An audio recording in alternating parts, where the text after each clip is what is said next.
McNamara and then just a couple of very specific questions.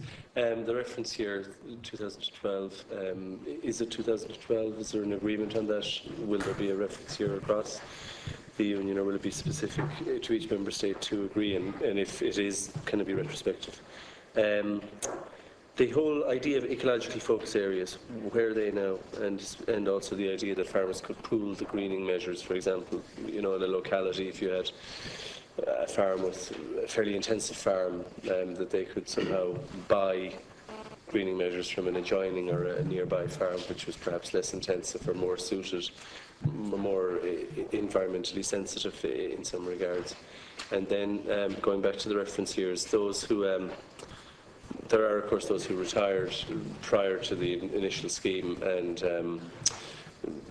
well, they're not now farming because they couldn't, in a way, get back into farming having retired. There's one particular group who are active in this issue, but if there is a retrospective reference here, doesn't it effectively preclude their re-entry into farming because they won't have drawn down entitlements in a previous year? If that is and I know it was a Deputy Hayden wanted the definition of active farmers and how it was going to be defined. Thanks. In relation to the reference here, what we got in March during the negotiations, which was an Irish request, was some flexibility in relation to the reference year, because the reference year until then was 2014, undisputed. There was a tie-back year back to 2011, but essentially the reference year was 2014. That was having a significant and negative effect on making land much more expensive to actually lease. People were essentially trying to build up their land holdings to maximise their holding in 2014, either to dilute high payments or to actually gain extra entitlements. And that's still a problem.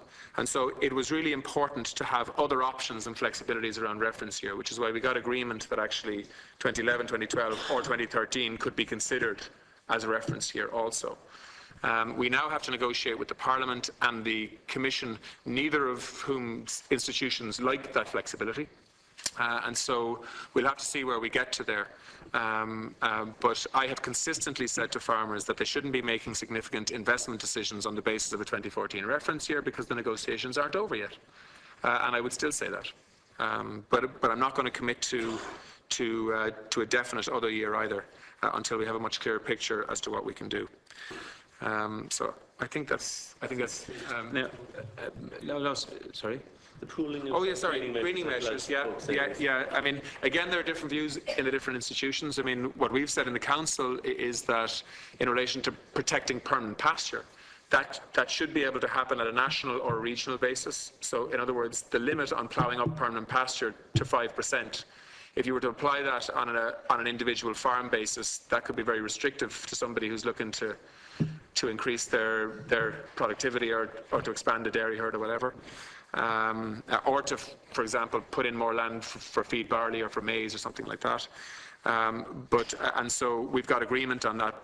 But again, the Commission is kind of slow to accept that. But I suspect we will have some flexibility in that area. On the EFAs, it's a bit more difficult. I think there will be a requirement on an individual farm basis, but there'll also be an opportunity for collaboration between neighbours within areas to actually contribute to an EFA that maybe those farms may border.